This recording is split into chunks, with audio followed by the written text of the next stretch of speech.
So my name is Patty Siebold, and I am one of your two presenters today. And Dr. Teal is here with me. And part of the reason that I'm starting the presentation is to make it really clear to all of you how unique this program is from the standpoint of how participatory it is. Usually when you hear about a research study, it's something that's funded by a pharmaceutical company or a university that has grant funding and goes through a whole set of stages. Our research program is not grant funded. In fact, it has no funding at all. And we could use a little help with that. But what makes it particularly special is that instead of the expert, in this case, Dr. Teal, meeting one-on-one with each patient and telling them what to try and then, monitoring what results they're getting, we're all doing this together. So we have about 80 people in this group, and both patients and their care partners. And we work together as a team with Dr. Teal as citizen scientists. So when he tells us kind of what the next topic is that he needs, that we're all going to work on, we all hit the internet and see what we can find out. And then we share it with everybody and bring it into the meetings. So we may be in our 70s and 80s and 90s, and we may be showing signs of cognitive issues, but we're bound and determined to keep our marbles and to participate as much as we can and really understand what's going on. So this program is funded by and run by the Boothbay Region Health Center, which is in the Meadow Mall. I hope many of you know it and have used it. If not, please come. We're open 5 days a week, and appointments are preferred, but if you have a urgent issue, you can try walking in or calling to see if we can fit you in that day. That's one of the things we do try to do. And we practice family medicine. And I would like to acknowledge today that we bought the practice from Dr. Nancy Oliphant, who many of you may know. And unfortunately, Nancy passed away yesterday morning. She was ill for quite a long time. So luckily, before she died, I was able to communicate to her how much we appreciated the fact that she passed her practice on to this group of patients who wanted to form a family care center that we could control and not have it controlled by some large corporation, so that we could keep primary care in our community, hopefully forever. So again, I really want to acknowledge Nancy for that. So this program is loosely based on Dr. Dale Bredesen's protocol, which he calls the RECODE program, which is also affiliated with Apollo Healthcare nationwide. There are various physicians who have studied with Dr. Bredesen and offer his program. But as you can see at the bottom of this slide, to join that program, be treated and diagnosed by one of the physicians in that program is going to cost you probably over $12,000 a year. And when we started our program, Dr. Teal was adamant that he wanted this to be affordable and accessible. And he didn't see any reason why we couldn't do it in such a way that Medicare would pay for the majority of the office visits and the lab tests and so on. So one of the things you'll hear a lot about tonight is the lifestyle aspects of the program, which is why we started by feeding you healthy food, because we wanted you to see it. When people decide to join this program, whether or not you choose to join our research program or whether you just want to do what you can to have a healthy brain, what you'll hear today is these are the things that have been proven to make your brain healthier as you age. And eating the right foods is one of them. We'll go into that in much more detail. And then there are other elements of Bredesen's RECODE program, but he spent years of research coming up with this program and testing it. And so we have adopted all of that. And then we've added to it some additional features. But essentially what we're talking about on the medical clinical side of the program is that we all now understand that Alzheimer's and other forms of dementia, it's not a disease that you can take a pill for. It's caused by pollution that gets into your brain, and the pollutants can come from all different places. They can be mold, they can be diabetes, they can be Lyme disease, they can be herpes, they can be toxic substances like heavy metals. You'll hear more about all of that today. So there's a constellation of causes, which in our group, and I think it's been true for Bredesen's patients as well, has proved to be every single one of us has a different set of causal factors. So that means the medicine has to be extremely personal and individual. So what Dr. Teal will talk about is how he tests each of us, discovers what the causes are for each of us, and then helps us get rid of whatever that is and grow more healthy brain cells. So that's one of the points that we really wanted to make sure you understood, which is, how unique and personalized this program is. So as I said, I'm one of the patients, and I thought I would just start by telling you my story. All of the people with the name tags have stories, and hopefully some of them will share theirs later in the program, or you can go up and talk to them. I'm going to try to go through mine really quickly, but it started with my dad, who developed Alzheimer's at the age of 76. I am currently 75. I've been in this program for 4 years, and I'm determined that I'm not going to go there. But he died at 88, and he spent the last 10 years of his life in an institution in lockdown because he could not function, and he would wander off, and he was miserable. It was, not a kind of life that any of us would choose.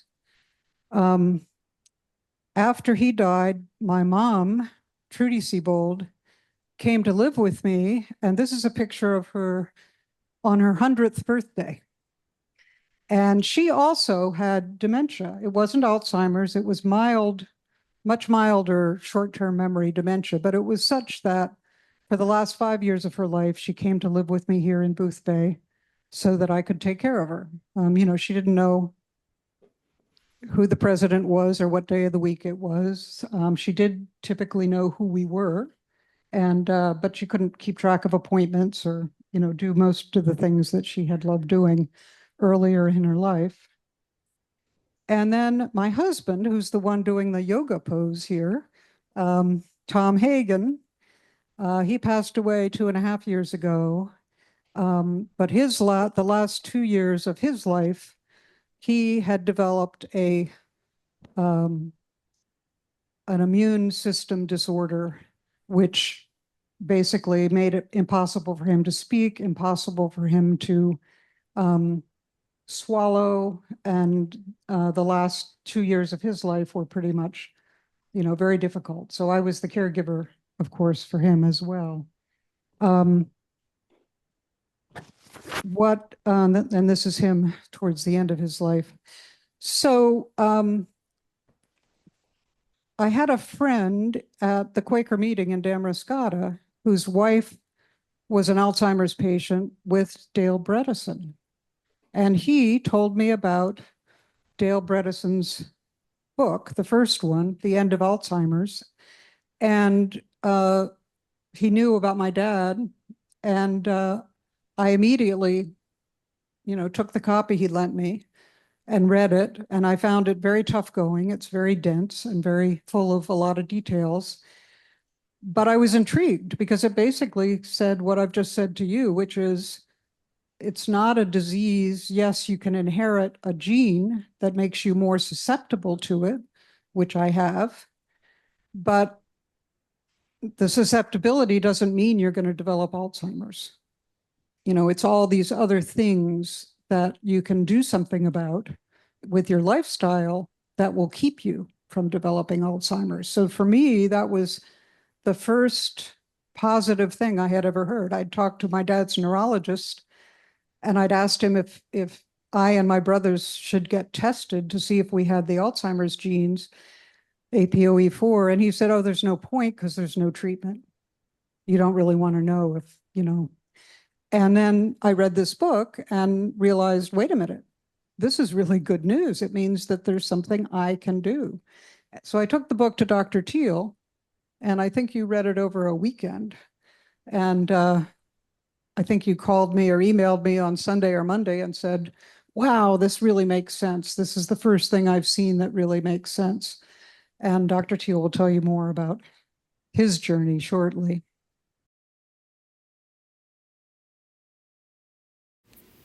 In addition to Dr. Bredesen's 3 books, he's also done a movie called Memories for Life. Here's the trailer.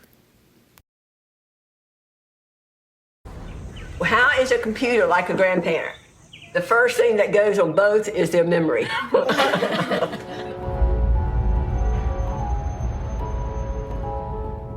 dementia is a global issue. It's something that societies are facing. And if we don't have a way to stop the progression, that number will nearly triple by mid-century. To take care of all these people is going to bankrupt the healthcare system. They told me I only had 20% of what my memory should be. The pain of knowing you're losing your mind. I don't know how much time I have. No cure. Nothing can be done. Not really acceptable to us. For the first time in 2 decades, the FDA has approved an Alzheimer's drug. Some neurologists are hailing the new drug, but many experts aren't. The FDA Advisory Committee voted against it. I don't think we've ever seen a failure in scientific research on this massive a scale.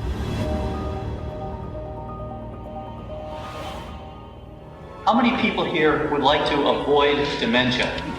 The idea was there's nothing you can do about it. Nothing could be further from the truth. We're targeting many factors that all contribute to this illness. These are things that you can fix. The research that he's doing now, it's not research, he sells it. The response has been to ignore it, to deny it. He writes a best-selling book. This is not how it's done. People are dying when they do not have to. People finally realized they could fight for their memories. I mean, what's the harm? All these things that these people are doing, I can do that. When you have nothing, you have to start somewhere. I just started recognizing people. I could remember phone numbers again. It's pretty crazy how much she's improved. You don't want to do it for yourself, do it for your loved ones. I need you to know that dementia is not a death sentence. There's so many things that we can do to stop it. It really does work. Our generation will be the last generation to fear Alzheimer's disease. Memories for Life, Reversing Alzheimer's.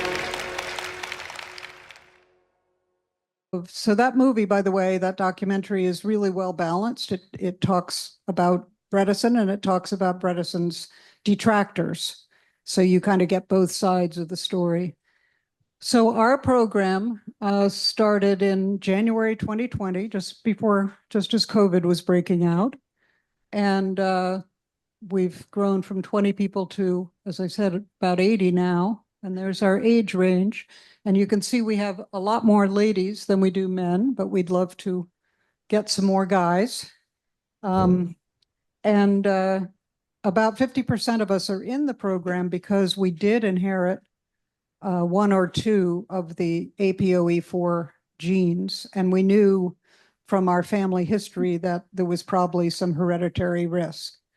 And many of us also, regardless of that, have had symptoms, word finding difficulties, getting lost, losing items, not being able to find our cell phones, all that kind of stuff. And, you can say, well, that's just normal. That's part of getting old. But you kind of notice when it gets worse. And what we all notice, those of us in this program, is that when our symptoms get worse, we get fuzzy-headed, we can't remember, we can't come up with words, etc. We get confused. We can kind of backtrack over the last few days and think about, okay, what did I do differently? Did I fall off the program? And then we usually realize, oh yeah, in my case, for example, oh, I had a gin and tonic last night. No wonder I'm having trouble. I guess I can't do that anymore. So those kinds of things, it gives you a lot of direct feedback, when you're getting into trouble. So I mentioned that our program goes beyond what Bredesen offers, and it's much cheaper. So the monthly seminars that Dr. Teal does, we hold them in the community center and on Zoom, and they're 2 hours long, and it's like a college course. We're learning about molecular biology. We're learning about all kinds of things we never thought we would, and we're all participating, and we're all asking questions and poking at the edges of the discoveries that we're making. And part of what Dr. Teal does is he comes in and he says, okay, well, I've seen a bunch more patients in the last month and I'm seeing some new patterns. So let me tell you what those patterns are. So we're really all sharing a lot. And then each Wednesday afternoon that we don't have a seminar, we do a Zoom meeting, just a support group meeting, so that particularly for people who are new to the program, they can come on for an hour and ask questions and get ideas about recipes and exercise and other things. And then we also keep all of this in a database that's accessible to all the members. So we have every seminar and the notes from every seminar since 2020. And we can see the progress that we're making as a group. We have a lending library. There's some books in the back you can take a look at, take a picture on your phone and go check it out of the library or buy it.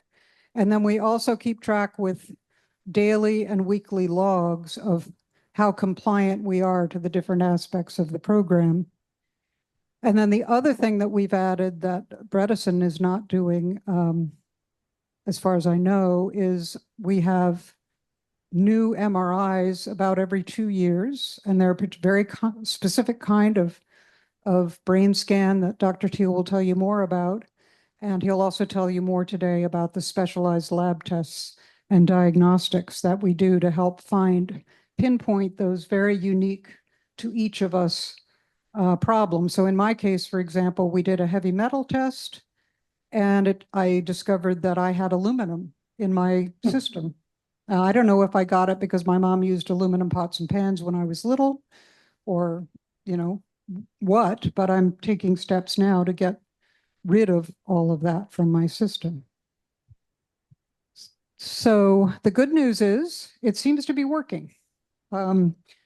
Most of us have improved. Many of us who joined because of the risk are at least staying steady, not getting, not getting worse. And we do have several people who joined the group already with fairly severe symptoms. And those are the ones that we're struggling with as a group to try to help see if we can help them improve. And some of them have improved slightly, but nowhere near where we would like them to be. So as I mentioned, the highlights of this Boothbay protocol, as Dr. Teal calls it, is that it's very patient participatory. We're all in it together. It's highly personalized. And if you join the research program, you don't leave your doctor. You just also come to see Dr. Teal, typically 4 times a year, and your doctor will refer you to him. And if they have any questions, they can call and get more information. Most of the costs are covered by Medicare or whatever your supplemental health insurance is. If there are lab tests or co-pays that aren't, our office will let you know, and you can decide whether you want to defer those lab tests or do them. So we're very conscious of that. So I mentioned Dale Bredesen's RECODE program, and this is basically the outline of it. These Bredesen 7, which we'll go through a few of briefly, and then I'll turn it over to Dr. Teal. We add listening to music, which is something that Dr. Teal and his wife Carol have spent a lot of time focusing on with elders, seniors. Social engagement, making sure that you're not sitting at home, but you're out doing things. And in particular, something with purpose, like volunteering, working with a group on something that you care about. That has proven to be, there's lots of evidence that says that really does make your brain work better. So let's talk about food. We started by feeding you tonight. And this is a very rigorous food program. And basically, notice you don't have to be perfect.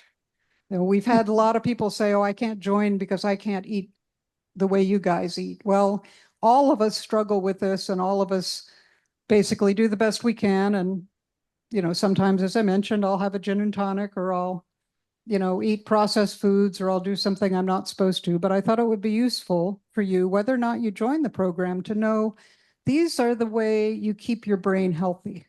Because what your brain wants as you get older is it does not want to consume carbohydrates. It doesn't want to get energy from carbohydrates. Your brain needs energy from fat, healthy fat, and ketones, as they're called. So you've probably heard the term keto diet. And that's basically what we're doing in a kind of modified version. Our Mediterranean diet is also a kind of less rigorous version of that. But you can see the percentages here. So healthy fats like salmon and avocado and nuts and so on, you really want to have that be 70% of what you're eating. And what happens is that you find when you start upping those healthy fats and getting rid of carbs, you're not hungry. I thought I would be hungry. I'm not hungry. I don't eat popcorn. I don't eat bread. I don't eat pasta. I don't eat rice. But I'm not hungry because I'm eating these other things. I eat an avocado every day, for example. Proteins, ideally really good, healthy, organic, grass-fed, should be 15 to 20% of your calories. Carbohydrates should ideally be 5 to 10%, or they say about 50 grams a day of carbohydrates. So that's something you can be looking at labels and think about how much you're actually. And essentially, you want to eat gluten-free if you can, non-cow dairy, goat milk and goat cheese and almond milk and sheep cheese are fine, but for some reason most cow milk is not.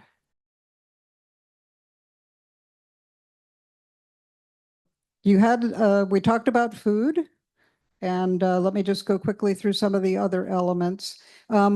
There's what to eat and when to eat. So the other thing to be aware of, particularly if you're trying to get your brain into ketosis so that it's burning fat rather than carbs, don't eat 3 hours before you go to bed. And also try to have at least 12 hours between the last calorie of the day and the first calorie of the next day. And those of us who carry the APOE4 gene, we actually have to extend that to 14 or 16 hours. So in my case, I don't eat breakfast anymore. I eat around noon. And that works. And I'm surprisingly not hungry. So sleep is also another key pillar of our program. So you want to get at least 7 to 8 hours of really good sleep, ideally without medication. Dr. Teal can help you with that. And of that, you want 60 to 90 minutes of deep sleep and 60 to 90 minutes of REM dreaming sleep, because that's when your brain is actually working on your behalf to store memories and process them. And many of us use a watch or a sleep monitor device so that we can measure how much of that deep sleep and REM sleep we're actually getting. And then exercise, basically whatever you're doing, you want to do more. So ideally 60 minutes a day, 8,000 steps a day, all forms of exercise. And it's really good if you do some of it in a group setting, again, for the social part of it. We also brain stimulation. So we have a program we recommend called Brain HQ that many of us use. And then a lot of us are doing word games and Scrabble and so on. And one of the things that they've also proven is that anytime you can combine brain stimulation with physical movement, so think about learning dance steps or learning to play a musical instrument or throwing a ball back and forth with somebody and counting or something, anything like that that's going to use body and brain is really good. And then stress relief is really, really important. And so, you know, just noticing when you start to worry about stuff or problem solve or spend a lot of time being frustrated or anxious, whether it's the news or something in your family life or whatever, it's not good for you. So try to just notice that you're doing that and let those thoughts go. You know, take a walk, read a book, switch gears, do something to make you feel better. And that's a really important part of it. And then, of course, meditation and music and both listening to it and dancing. And then I mentioned detox. There's all kinds of things that can pollute your brain. And anything from long COVID, dental stuff, periodontal issues, mold, chemicals, metals, and brain trauma. My husband ran into a tree in the car and had, you know, a concussion, and that started a whole series of stuff for his brain. What we do about those things is most of us get from Dr. Teal a set of supplements that he recommends to deal with whatever our specific toxins are. And many of us end up with, you know, 20 or 30 pills we're taking.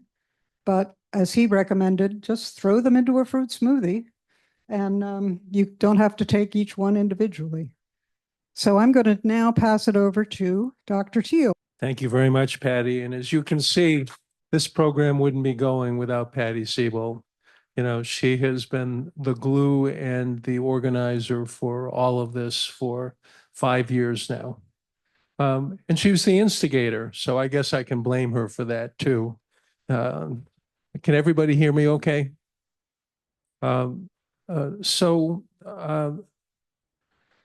When Patty gave me this book, End of Alzheimer's, about 5 years ago, it really resonated with me because I had been prescribing pills for 20 years for Alzheimer's disease that really made very little difference.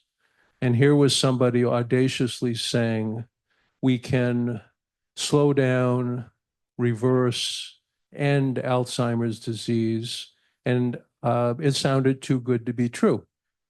So I went to the medical literature to see the articles that the gentleman had published, Dr. Dale Bredesen, and his tale is, I think, understandable to anybody who has fought an uphill battle to kind of change something in their lives.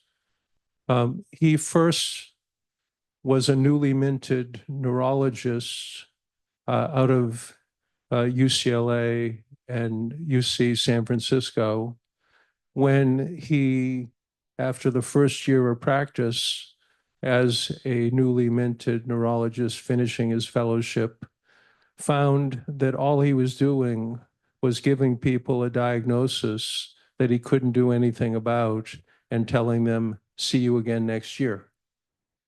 So he left practice and opened a research lab.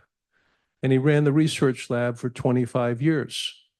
And after publishing hundreds of papers from the research lab, he had made, with his team, an awful lot of new discoveries. The biggest one was that we were barking up the wrong tree with what we thought Alzheimer's disease was. That basically, we've been looking for a magic pill for 50 years. We've spent billions and billions of dollars testing one particular ingredient to try to see if that will reverse Alzheimer's disease. And it wasn't working. His major claim to fame, as far as I'm concerned, is that he said Alzheimer's disease is a multifactorial process. And he started to define the number of processes that contribute to it. And he was up to about 36 or so factors that contributed to Alzheimer's disease. And most people who are struggling with their memory have trouble with 15 or so of these 36, but a different 15 for every one of us. So in order to try to address this problem, you've got a pretty complicated analytic puzzle to solve. But it's finite. It isn't thousands of variables. It's a number of 35 or 40. And so the trick became, how do I do all of these things and which ones do I need to do something about? And then putting them together in a package and doing as many of them as I can correct as completely as possible. And I don't have to correct all of them perfectly. I just have to make a dent in them. I have to make every one of these 36 holes in my roof a little smaller if I want to stay dry. So it is something that we all can do, but it was not something that the medical establishment was very interested in hearing. Basically, most medical research is a special drug A against placebo. And that's how it is run. And anything else like what he was trying to do, having 36 variables, was not considered science, was not considered something that you could or should study. Fortunately, there were an awful lot of people who had gotten wind of what he was doing, and he was seeking a funding to run a large study of this program against usual care, and couldn't find anybody to fund it.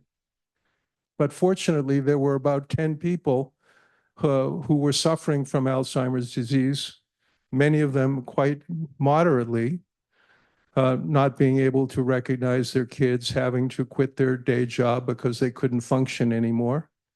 And they went on his program. They said, I don't care whether anybody's funding it or not. I want it for me. And after a year, 9 out of 10 of those people were better. They were back to normal. And then the criticism was, that's only 10 people. And so then he did a multi-centered study over the next few years with dozens of other doctors and 100 people who all improved to some degree, not all completely and not all in the same fashion. And then they said, well, that's only 100 people. So he still was not able to get any traction on what he was doing. And those things have continued to this day. A small group of 25 patients that he recruited to do his program, and 25 people who were doing not his program, who were roughly matched for the same level of their dementia. And 85% of the people in his group did better. So many of the numbers show that what we're talking about here works. And so when I started seeing that kind of research results, I said we should really try to do that around here, see if we can replicate it. I'm not a researcher. I'm not a board certified geriatrician. I'm a family doctor for about the last 40 years and have done an awful lot of different things in medicine, but this was not something that I came prepared to do. But it seemed like it needed doing, and with the blessing of Patty and the health center, we started a pilot group 4.5 years ago, and those 20 intrepid people who decided to go on this journey together with me, many of them are still in this program, and we're still on a journey. So I want to really tell you what we found and where we're still trying to get to. Bredesen was certainly the giant whose shoulders we're standing on when we try to do this. But again, the field has changed a lot in the last 15 years since he came out of the research lab and started to publicize what he was doing. And since he couldn't get any researchers to do it, he started writing books about it, doing infomercials about it, doing whatever, and was severely criticized for being a money grubber kind of guy who was just self-interested. He just couldn't get anybody else's attention any other way.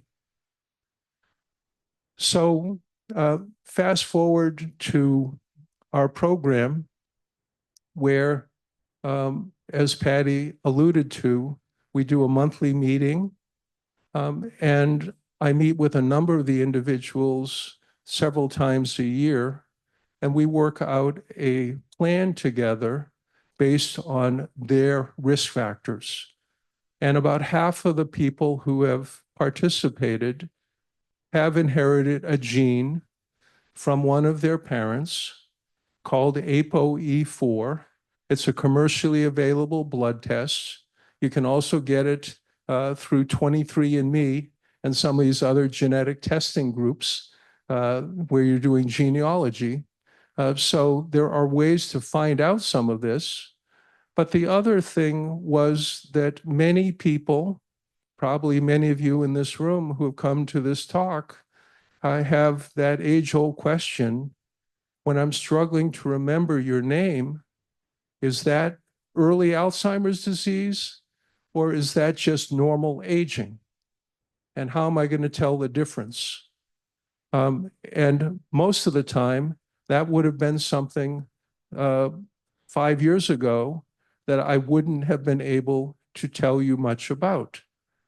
And most neurologists today will do a simple cognitive test called a Montreal Cognitive Assessment. You probably had those done by your regular doctor. I've done them on many of my patients in this program and before this program. And on that particular test, it says your score out of 30 points shows that you're either normal or mildly cognitively impaired or more severely impaired. And then you repeat that test again, and they say, come back in another year and we'll see if you're getting worse. That's really not treatment.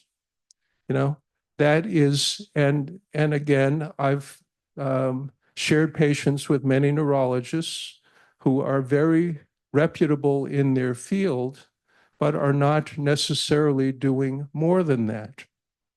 And so when you have some cognitive impairment, is that going to get worse or not? How am I going to know that? And so Dale Bredesen recommended that at age 50, everybody have a cognoscopy the same way that you would have a colonoscopy, you know, and try to figure out what my risks are, both genetically and in terms of the 36 holes in my roof, which ones I should pay the most attention to. So as we go through this entire program, part of it is to try to answer those questions and to do it in a way that is reasonable. And by reasonable, a lot of it uses conventional treatments. Many of the risk factors for these 36 holes end up with these dementia numbers that really aren't worth talking about, except to say there are an awful lot of us, 1 in 5 women past the age of 65 and 1 in 10 men in their lifetime will have to deal with this. So that's a big number. We mentioned a couple specialized tests, and those are things that really have opened my eyes to a lot of possibilities. One of them I'm going to talk about now is called a volumetric MRI. Many people have had an MRI of their brain, and you see a number of slices of your brain, front to back, side to side, top to bottom, done in different ways. And those are very helpful with those slices for a neuroradiologist to tell you whether you have a brain tumor or whether you've had a stroke or a hemorrhage. But they don't get into great detail in any other way. A particular group that I heard about 5 years ago has created a computer-based algorithm where you can take those slices and you can measure the size of every nook and cranny in your brain.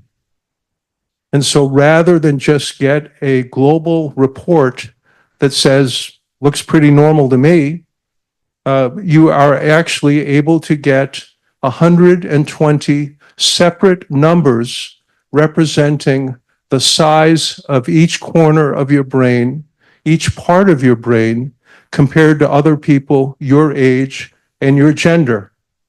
That's a very powerful test. Nobody orders that because it didn't come with a guide. It didn't tell you what the different sections did. And most of us doctors never learned anything about that in medical school or residency or practice. We knew basically which part of your brain caused you to have a paralyzed left arm or left leg, but not so much about what every nook and cranny of your brain does. So I had to go back and learn stuff that I didn't know. The report comes across like this, and I don't expect you to see those numbers or understand those numbers, but they represent the left and right hand brain of this particular person's in about 60 different sections of their brain. And it's very clear when you look at these kind of numbers compared to other people the same age and gender, that you are able to say whether I'm on the road to very severe cognitive impairment or whether something that I'm dealing with is really just normal aging. And so I'm very much able with this test to answer that question. And I've spent the last 4 or 5 years writing a guide about how to create a layman's look at what all of these subsections of the brain tell me. Why I have short-term memory loss or long-term memory loss, why my depth perception is crummy, why I'm having trouble with bumping into cars in the parking lot, or exactly what other things are going on in my cognitive health. There are ways that you can use this to figure out and give people clues about that. And part of what I do after everybody in this group has this test is we sit down, I describe to them what I can see in these numbers, and I send them home with a guide that I've written, a 6 or 7 page guide of small print and this particular page, and then we meet again after they've had another opportunity to look at it. But in gross terms, different parts of the brain have different functions.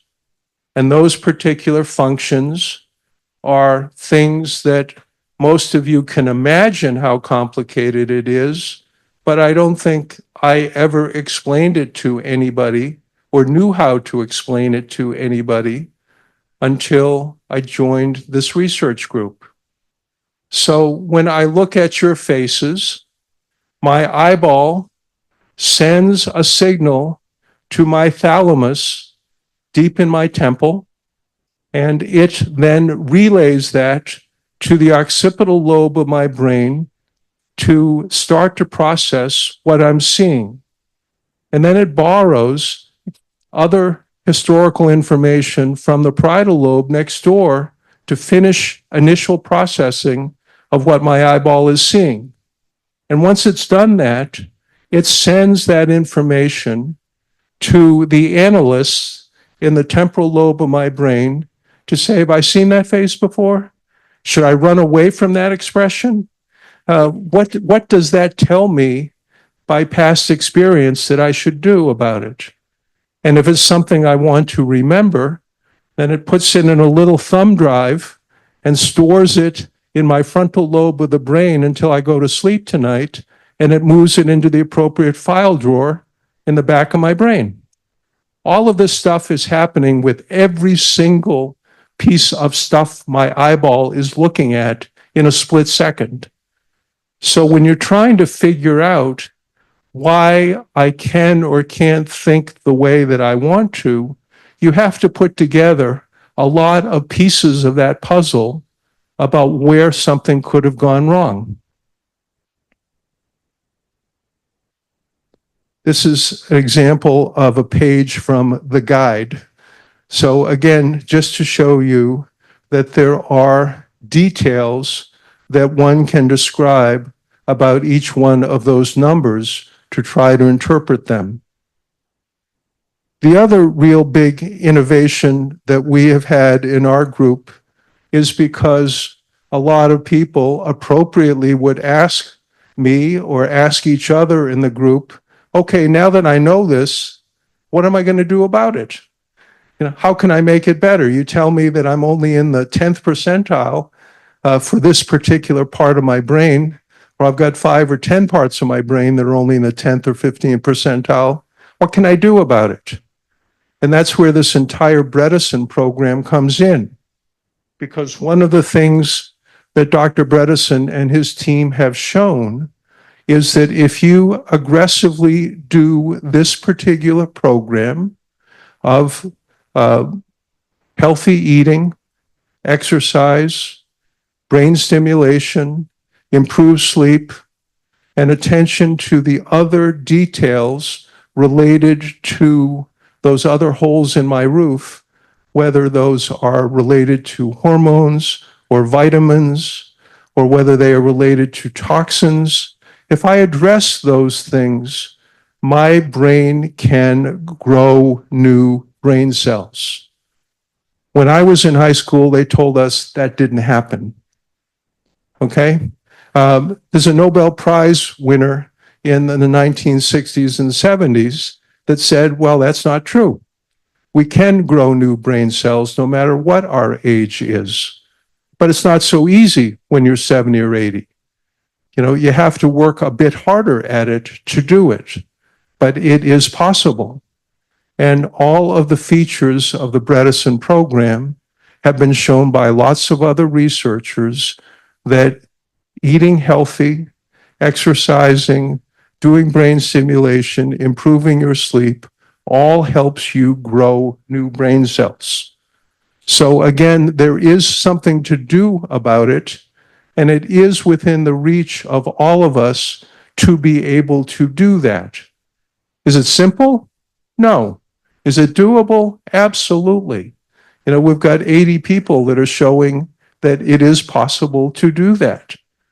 But does it take some time? Yup. You end up having to spend more time on meal prep You have more time exercising. You got to take some time to do some brain exercises.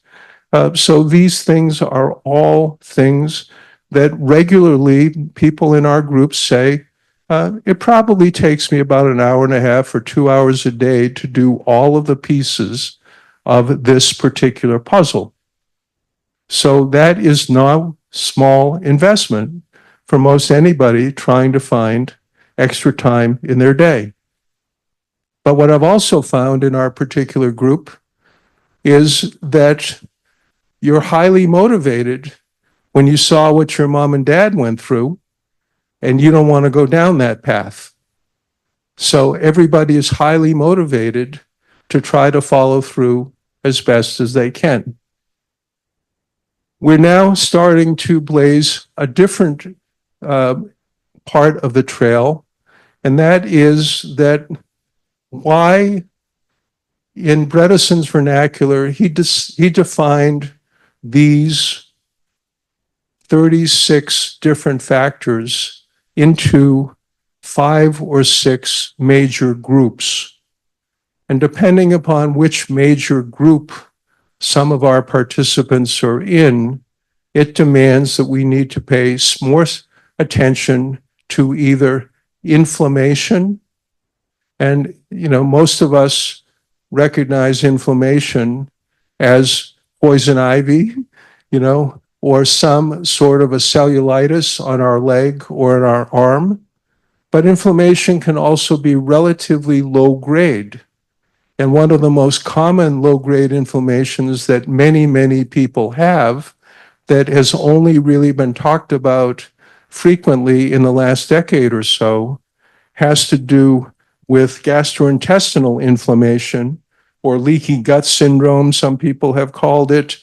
But basically, it is the effect of food on our digestive tract, stirs up our immune system, and then when our immune system is stirred up and the circulatory part of our body moves that to the surface of the brain, depending upon whether our blood-brain barrier that is supposed to keep things out of our brain has become leaky itself because I have this ApoE4 gene, then what ends up happening is some of these toxins from food or other things get into my brain and cause my decline to accelerate.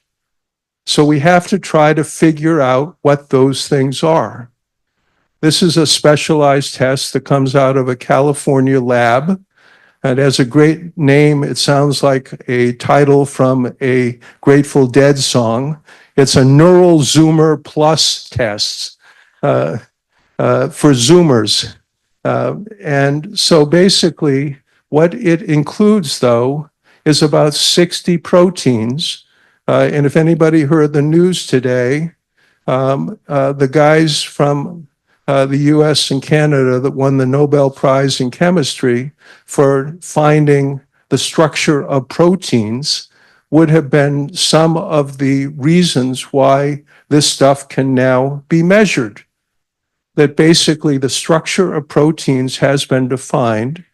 And again, if you remember back a few years to the pandemic, when almost every evening newscast started with the spiked COVID-19 protein things sticking out of the top of the helmet of the COVID-19 particle, that basically there has been a biochemistry explosion in the last 5 or 10 years where a number of things can be measured.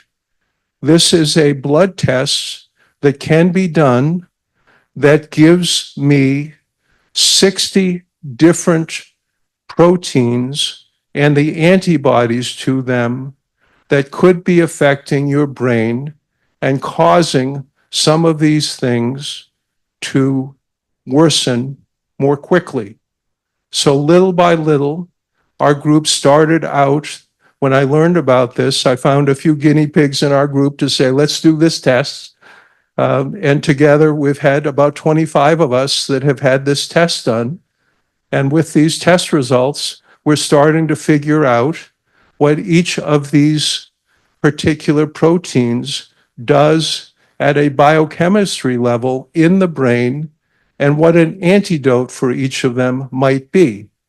We only have antidotes that we've figured out for about a third of them at this point, but we're on our way to trying to figure out how we can move the needle more quickly for a number of people who share a concern about what's going on in their brain. So all of this leads to a cascade of different parts of the puzzle, that things move along from your gut to your immune system to systemic inflammation. And in this whole process, there is some collateral damage. There are some other parts of your immune system that gets revved up at the same time and probably does some inadvertent damage. There are a lot of things that we're measuring, and your brain is being relatively smart to try to limit the damage as best as it can in a whole chain reaction that's going on in response to some sort of toxin or infection.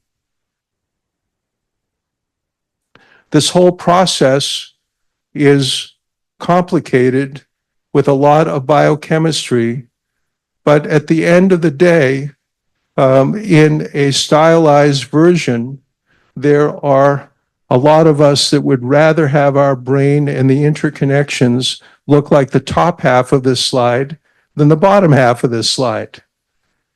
And all of the factors that go into that particular sick brain can be figured out if we try hard enough to do that. So the take-home message for me, for all of you, is that the good news is there is hope, and there is something that everybody can do now. It doesn't cost a lot, and it allows you to be able to use some things that most all of us know are good for our health in so many ways.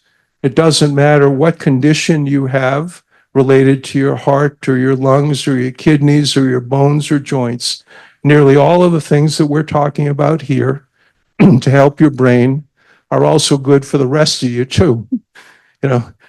So these are things that we would strongly encourage that you all find out more about. And I think on this particular program, many of the people that you met on the way in, either at the sign-in desk or are wearing name tags, if you want to ask them more about the program or ask Patty and I about the program, you can either do it as a part of the big group now, or you can seek out the person sitting close to you, and we can try to answer anybody's questions.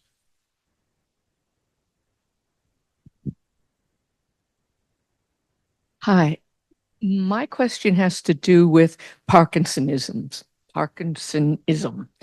My husband has it. We've noticed a cognitive decline and wondering if it's too late, if that's a disease that this can help. Very good question. The question was what to do about Parkinsonism and cognitive decline related to Parkinsonism. Now, there are two different conditions, Parkinson's disease and Parkinsonism. They both have to do with the movement problems and the subsequent cognitive problems that happen in a very specific part of the brain that has to do with one of the neurotransmitters called dopamine that is in short supply in that particular area. even though Bredesen hasn't wanted to go that far, what I've seen and what I think is going to happen is that all neurologic degenerative diseases of the brain, whether we're talking about Lewy body dementia, whether we're talking about Parkinson's disease or Parkinsonism, whether we are talking about ALS, all of these things likely are active because of the same kind of biochemistry that we're talking about here.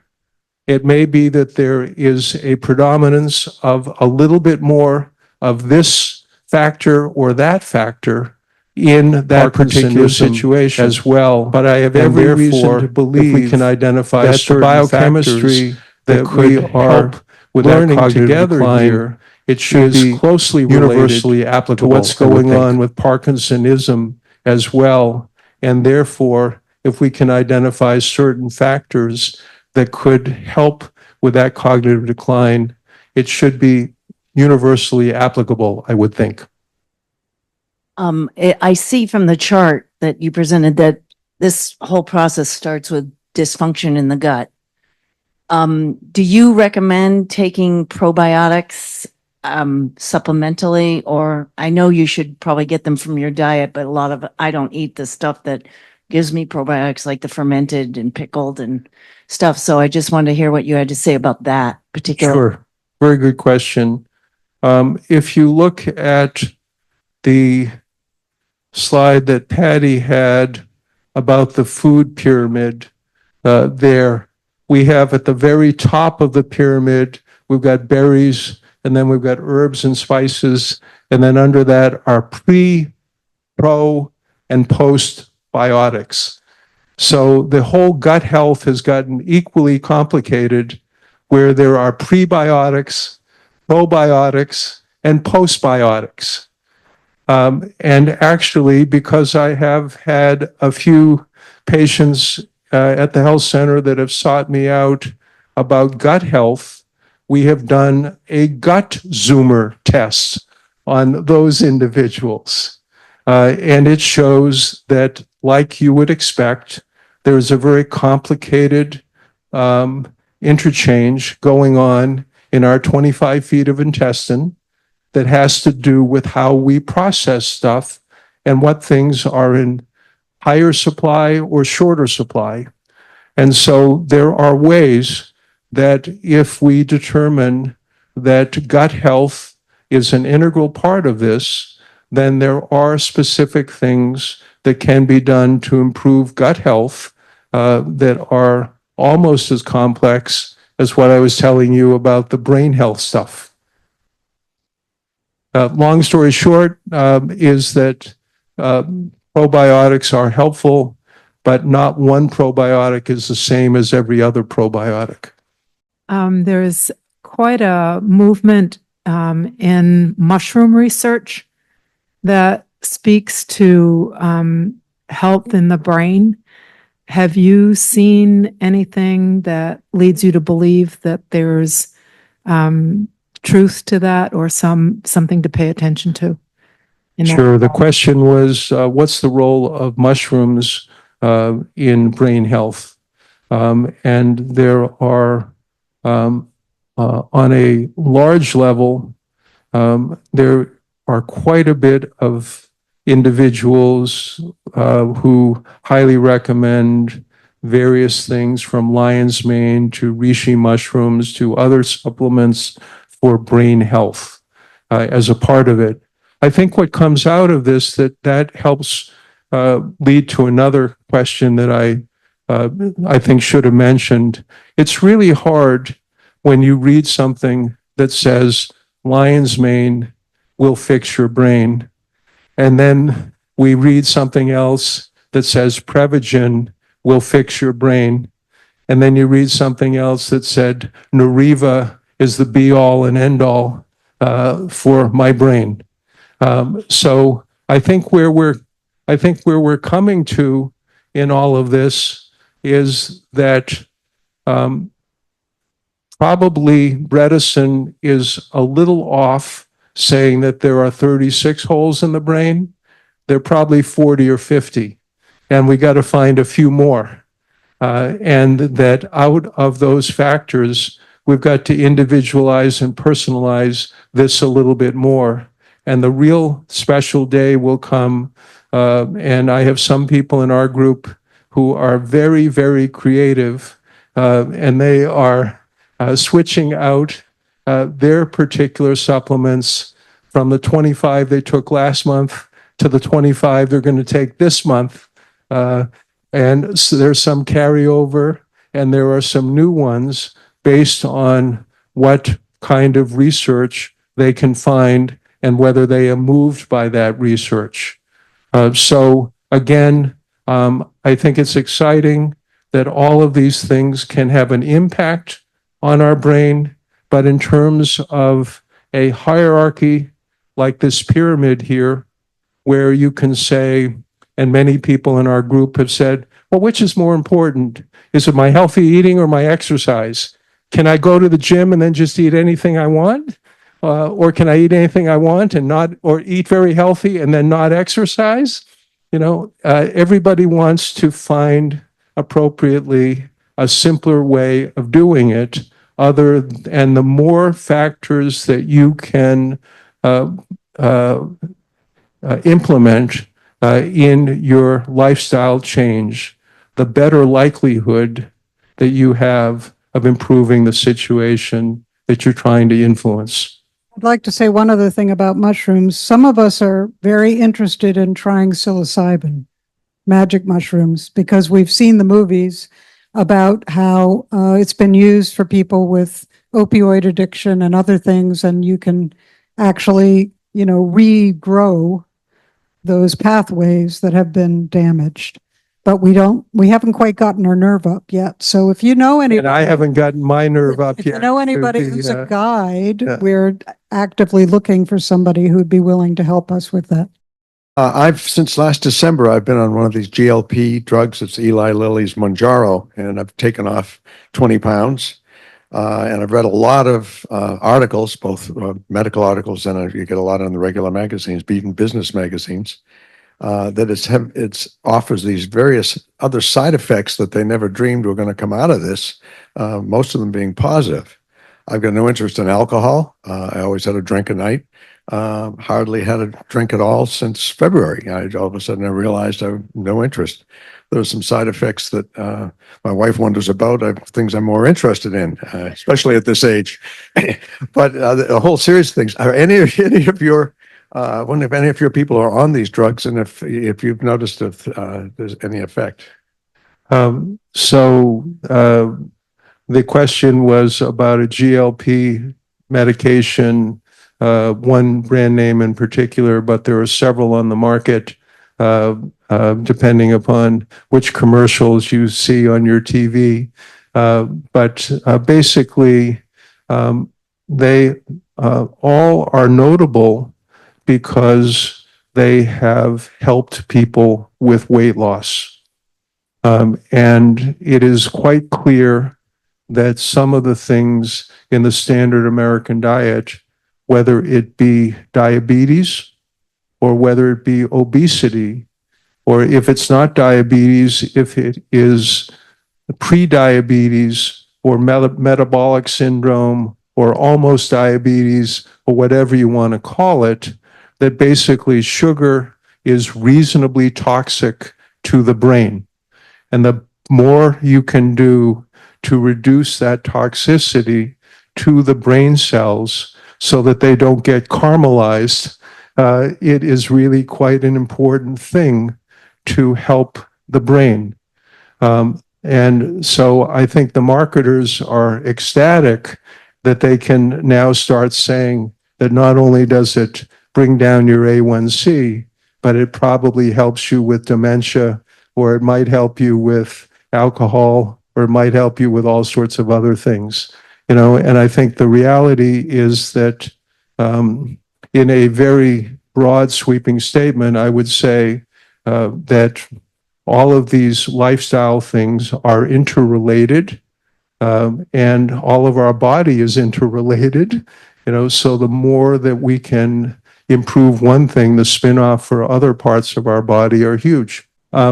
At this point, I am not functioning as the family doctor for hardly anybody in our particular group. I am being consulted as a brain health consultant. So making a decision, I'm following that literature closely as you are, but in terms of saying that that particular drug, if any of my patients in this program ask me whether there are some treatments for their diabetes that would be better than others for their primary care doctor or their endocrinologist to be prescribing, I would highly recommend those things to them. So Sean's question, if most of you didn't hear it, was whether I was on any of these supplements, or frankly, I think he was saying, am I following the program?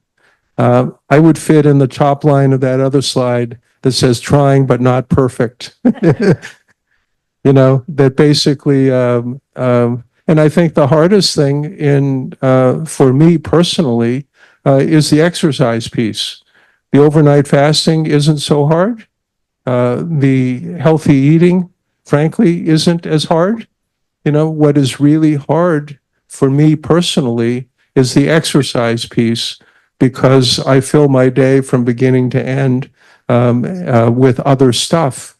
And I've got to be more selfish and take some time out.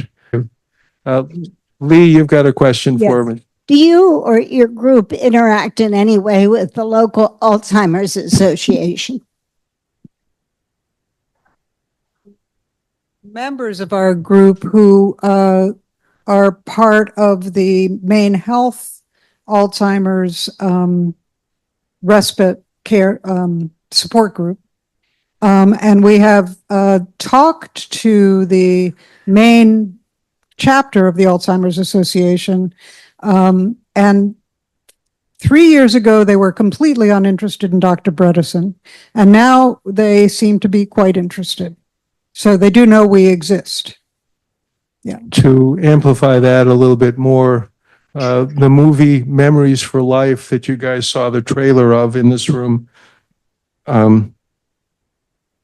has several very pointed interviews with members of the Alzheimer's Association of the United States, and how derogatory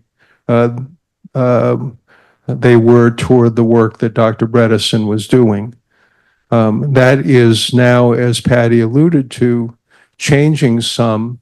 Again, to show you that the pendulum is swinging, in 2017, and again in 2020, and again in 2023, a very important healthcare body called the Lancet Commission published a series of research findings that said probably 40% of Alzheimer's disease is caused by modifiable risk factors, that if we only did those things, we could reduce or eliminate 40% of Alzheimer's disease.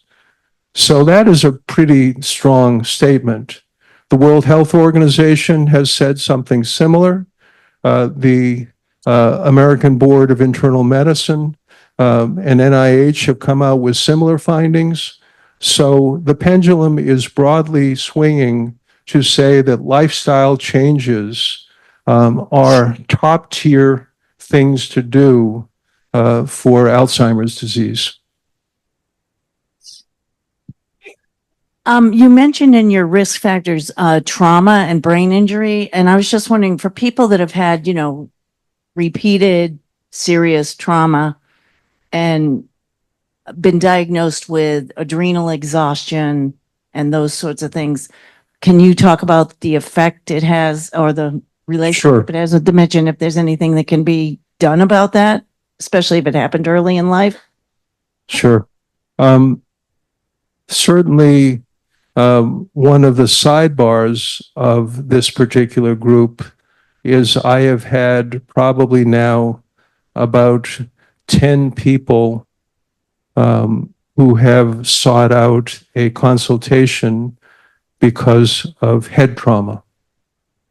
And many of these individuals have had very significant head injuries, closed head injuries, concussions, and with a lot of residual effect, and been told most of the time, just live with it.